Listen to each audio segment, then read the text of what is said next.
By now, you've probably heard about Marketecture Live. We put on 2 sold-out events jam-packed with the most insightful advertising content around. Speakers included Eric Seufert, James Barrow from Universal Ads, Mark Grether from PayPal, Olivia Kory from Haus, and of course, me and the Marketecture crew.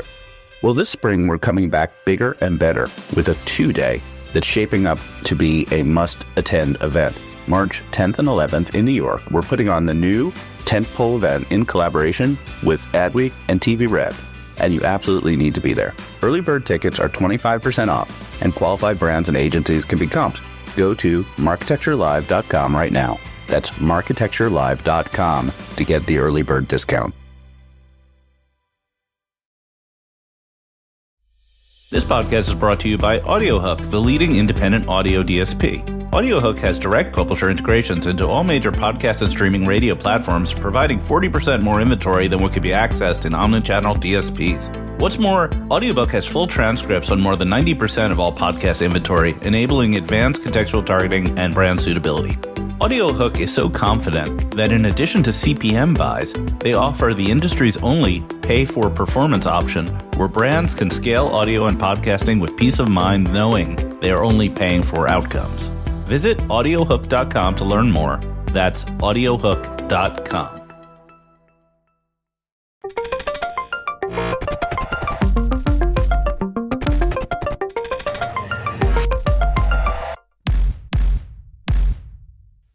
Thank you for having me, Jeremy, Ari. Honored and humbled to be on stage today. I appreciate you giving me the floor.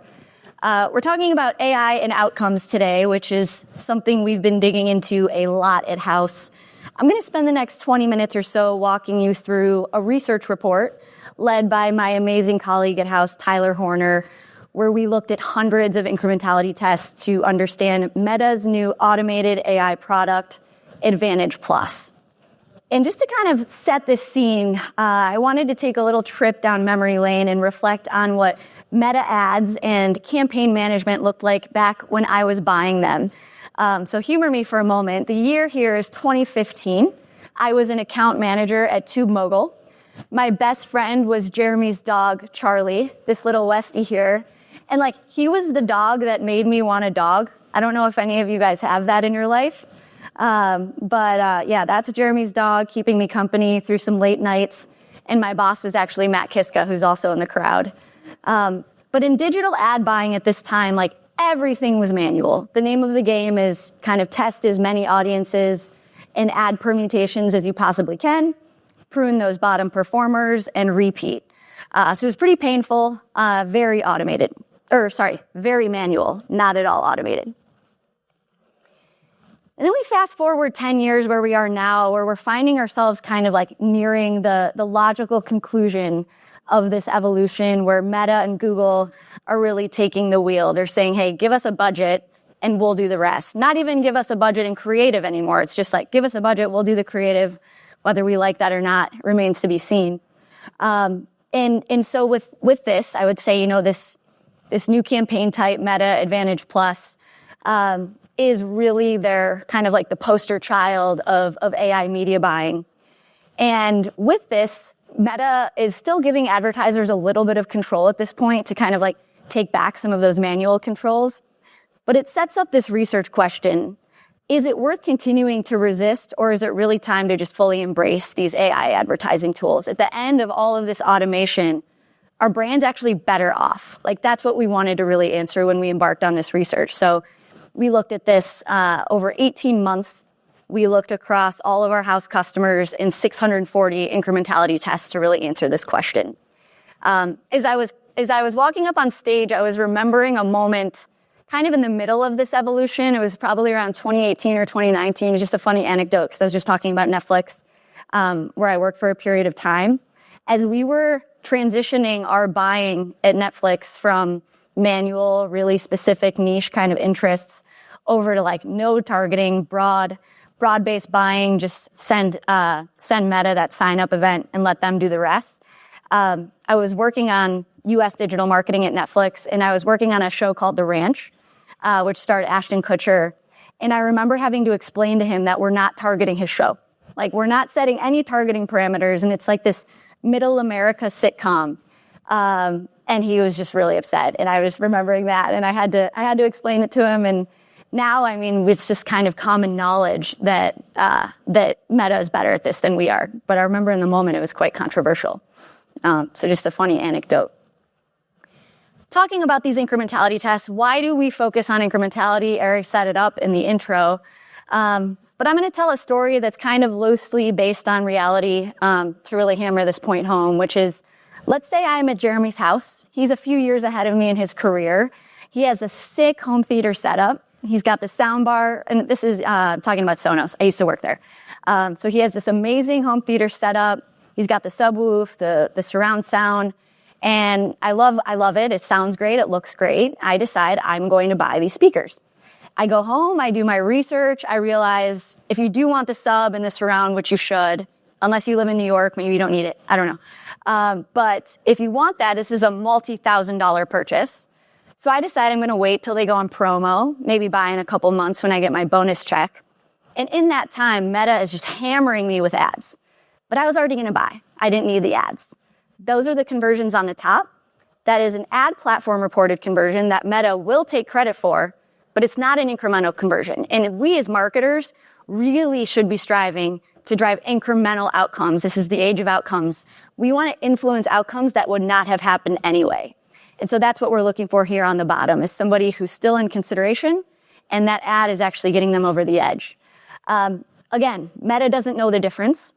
And every time, Meta is going to spend on those users on the top because they're cheaper, they're lower in the funnel, they're easier to acquire. So we as marketers really need to check these systems and make sure of what we're getting. How do we do incrementality testing at Haus? We run Geolift holdout tests, and we think Geolift has some great properties. So number one, it's a standardized methodology across all channels. You can test social in the same way you test search, in the same way you test offline like television. So we like the cross-channel comparability. We also like that in the post iOS 14 era, we don't need to rely on any user-level data. Geolift just requires aggregate kind of sales by day, by zip, and then you're off to the races. So it's really easy from a privacy standpoint. And what we do is we say, in order to kind of get that counterfactual, though, what would have happened anyway, we turn off marketing in some percentage of the country. We use statistical methods to make sure the region selection is balanced and that the analysis is sound. And then out the other end, after a few weeks, we start populating results. And what's also cool about Geolift is we look not just at .com sales, but we look at Amazon and retail as well. That's really huge, especially as users just continue to buy based on their preferences. I think it's naive to think that they're going to buy where you tell them to buy. They're going to buy where they want to buy. So just a few details on the data before I get into it and I share some of the findings. Like I mentioned, 640 incrementality tests run over 18 months. Average test duration here is about a month. And then some of the language, Advantage Plus, this is Meta's AI product, we'll dig into it. Manual campaigns is what someone lovingly referred to as boomer buying. But this is the old way of buying where you add a lot of interests and you do this, you say basically, I think I can outsmart the machine. Incrementality factor is the ratio between the platform reported conversions and the conversions that we're reporting in our incrementality tests. Let's say Meta is reporting 10 conversions for the test period. We see 5 of them are incremental. That's a 0.5 incrementality factor of 50%. iROAS, incremental return on ad spend. This is taking ROAS a step further and only including that incremental revenue that would not have happened anyway. And then a PTW, this is a Haus term, post-treatment observation window. We know that ad effects are not immediate.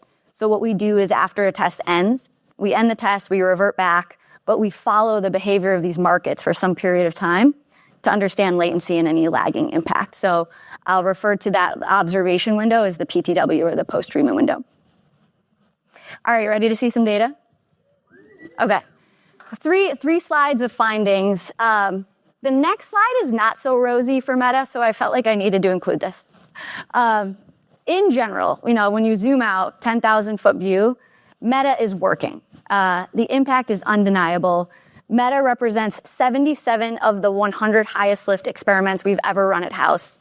Now, lift is mostly a function of spend. So what this really means is that 77 of the top 100 tests just means these advertisers are spending more on Meta than any other channel. This one going from left to right here, brands are highly dependent on Meta.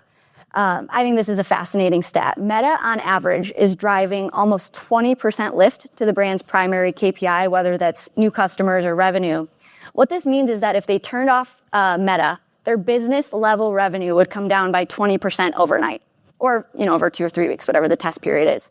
That's a really big deal. And so I felt like I needed to contextualize this when we talk about ASC, just as saying that there's a reason these customers or these brands are spending so much on Meta. It really does work. Impact is more immediate than what we see with YouTube and with CTV. So 96% of the Meta studies we ran detected significant lift by the midpoint, and the average lift in that post-treatment observation window was only 26%, in contrast to a YouTube where we actually see a lot more of that lift happening in the post-treatment window. So Meta, I'd say hits hard quickly. If you are only looking at click-based attribution in the Meta platform, you're going to see that it's actually under-reporting the impact, which is pretty interesting because we all think Meta tends to take too much credit. If you're only looking at click-based attribution, they are actually under-reporting by about 15% on average. Now, if you're running a click plus view attribution model, we tend to see Meta over-reports. So very dependent on the attribution window that your agency or your team is setting. And then omnichannel impact, going back to Amazon into retail.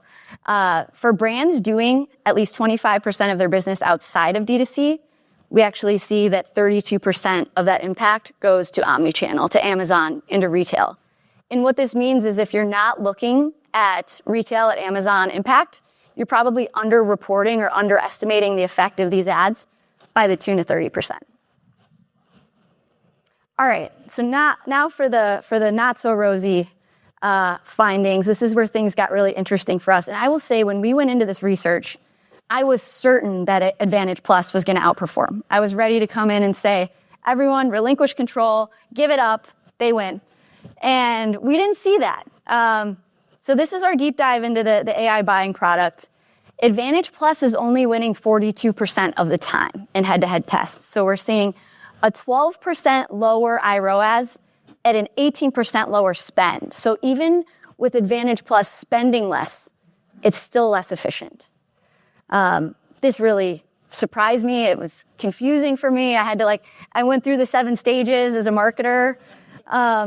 And so I think it's close also. It's not like this is not a huge margin here. But you want it to be better. You want it to be better, and you want to feel good about that. Less lagged effect with Advantage Plus. So, what this means is where we were seeing about 17% of that lift coming in that post-treatment window for A+. We're seeing a lot more lift coming in the post-treatment window for manual. So it's hitting harder, quicker, which makes sense. And then Advantage Plus is actually over-reporting incrementality by about 12 percentage points on average relative to manual. So this is, I think I have a few theories for why this is happening. And it's the headline of this slide. Is the algorithm actually too good? Is what I've been wondering. Is it so good at finding purchases that it's actually targeting these people who are already going to buy? It's like circling the bottom of the drain. So that's one theory for why this is happening. And then the other theory is that we looked over 18 months. It's possible that with the Andromeda updates, things have gotten much better. And so if we cut the data based on more recent studies, maybe this tells a different story, which is something that we're going to look into. Pausing here for a quick reminder, when we published this research back in July, we tried to capture all the nuance here. And we even put in the research report, this is not an indictment of ASC. And then everybody started grabbing the headline of ASC doesn't work. I knew it. Don't use it. And so this is a screenshot of a LinkedIn post saying according to Haus, you should stop using ASC. That's not what this means at all. This means that for 42% of the brands in the study, Advantage Plus actually did outperform manual. So it's close. And the learning here and the correct takeaway is that you need to be testing this for yourself. So what do we do about this? With the A+ learning, knowing and wondering if this is just kind of capturing users who are already going to purchase, or it's really good at identifying intent, what do you do about it as marketers?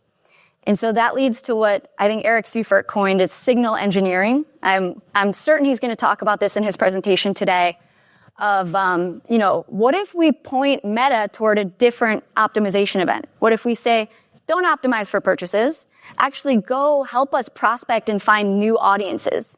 Like this is any marketer D2C you talk to right now is saying, my rolling reach on Meta is stagnant.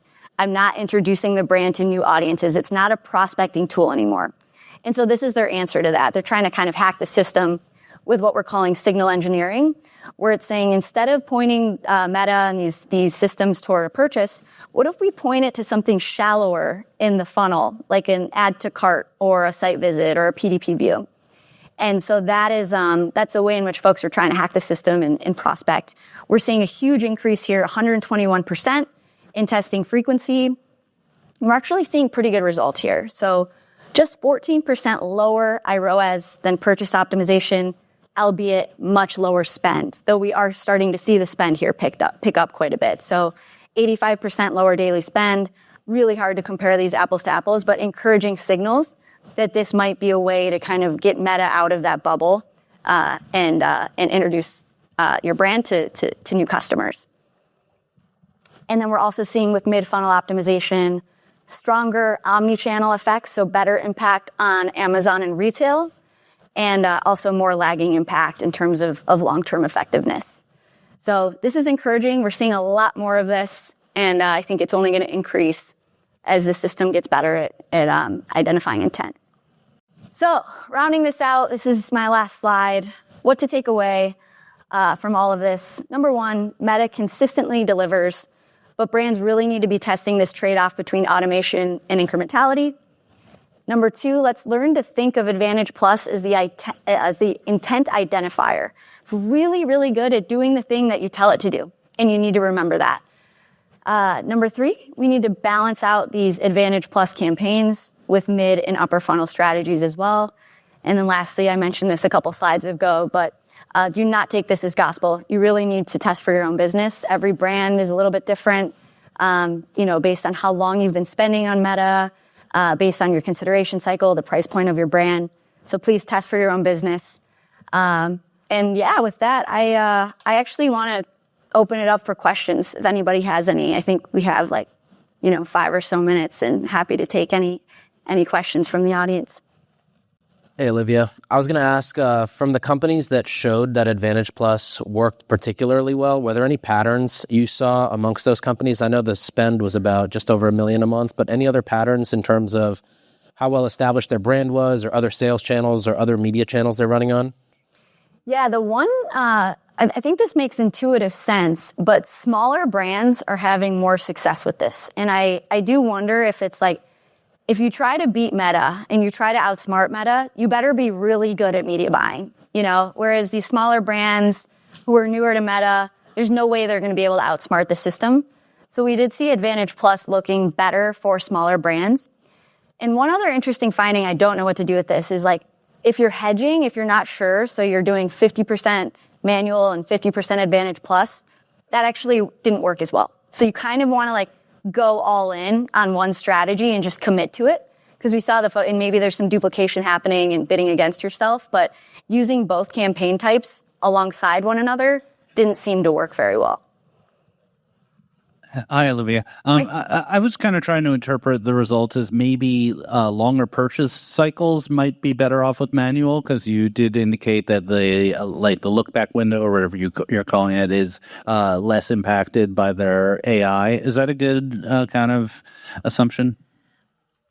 I think so. I think that's a really good theory that Advantage Plus works really well at identifying intent quickly. So if you're a longer consideration product, then it's not going to work as well. That makes sense to me. Who knows? It would be really cool if they peeled back the curtain a little bit on the algorithm and what is actually a really good signal for what are the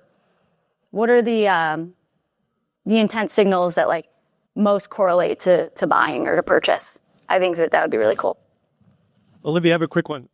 You said that they're over-reporting incrementality. I know Meta has their own incrementality attribution product. Anything more you can say about that product and how that works? Yes, I'm really glad you asked this question. So incremental attribution is the really, I think, a hot topic right now. They just rolled this out into general release recently.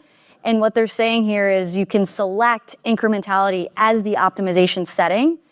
And we looked into this as part of this research. The results are very mixed right now. And my theory on that, on why it may not, like, in theory, this sounds great, right? Like, of course I want to drive incremental outcomes, and this model should be delivering on that. My theory is, like, their legacy optimization product has been running forever. This is a new thing. It's going to take some time to work. They just probably have a little bit less data. Like, if you think about what's feeding that model, it's conversion lift studies. You need a very high volume of incrementality studies to train that algorithm. And maybe it's just too new.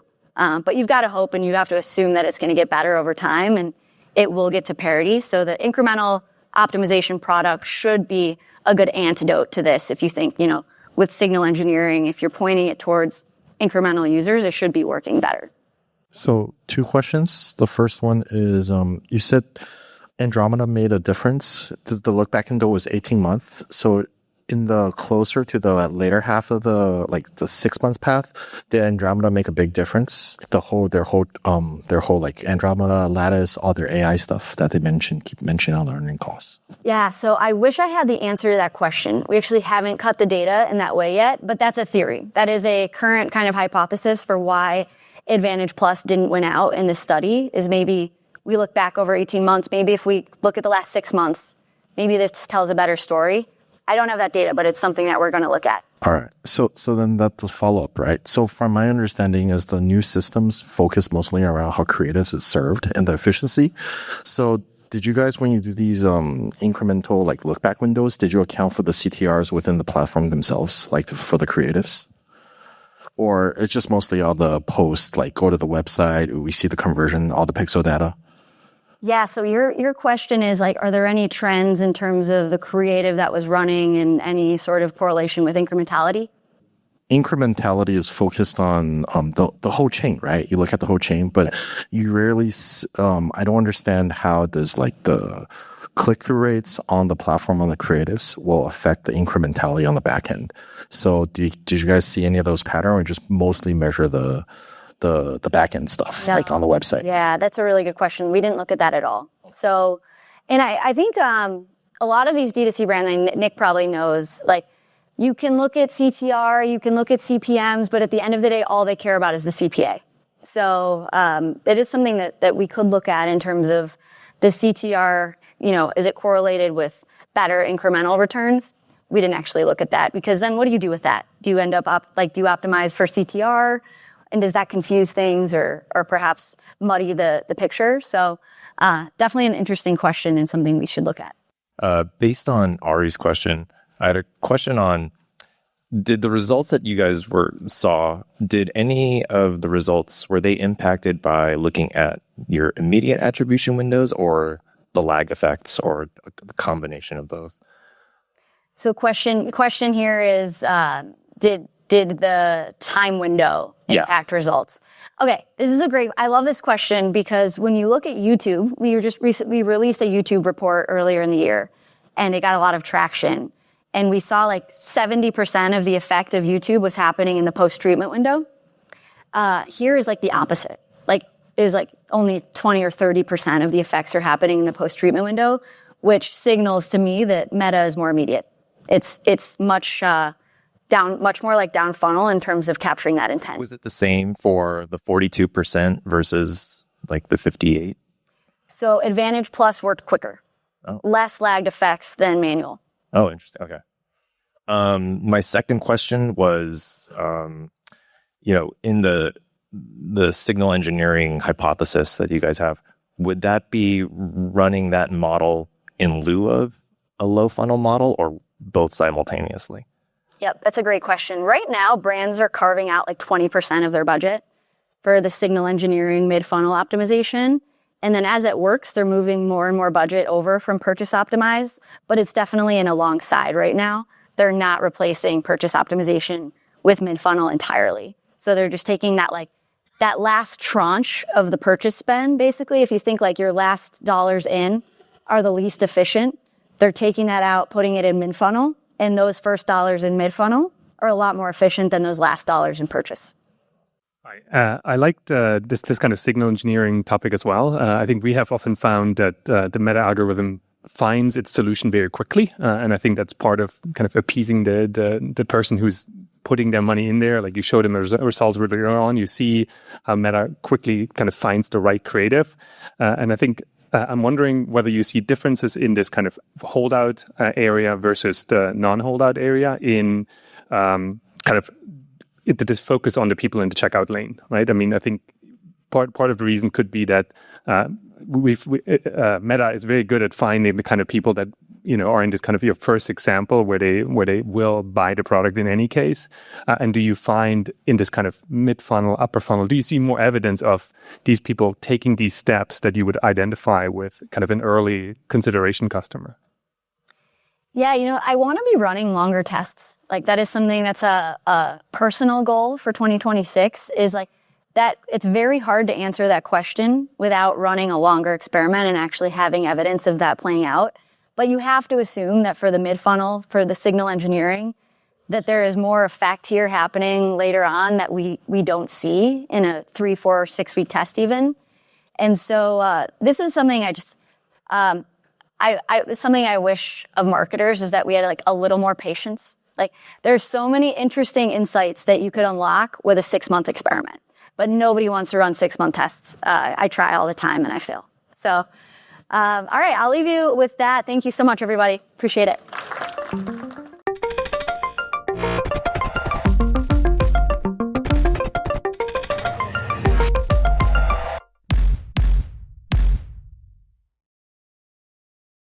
Thank you for listening to the Marketecture podcast. New episodes come out every Friday, and an insightful vendor interview is published each Monday. You can subscribe to our library of hundreds of executive interviews at marketecture.tv. You can also sign up for free for our weekly newsletter with my original strategic insights on the week's news at news.marketecture.tv. And if you're feeling social, we operate a vibrant Slack community that you can apply to join at adtechgod.com.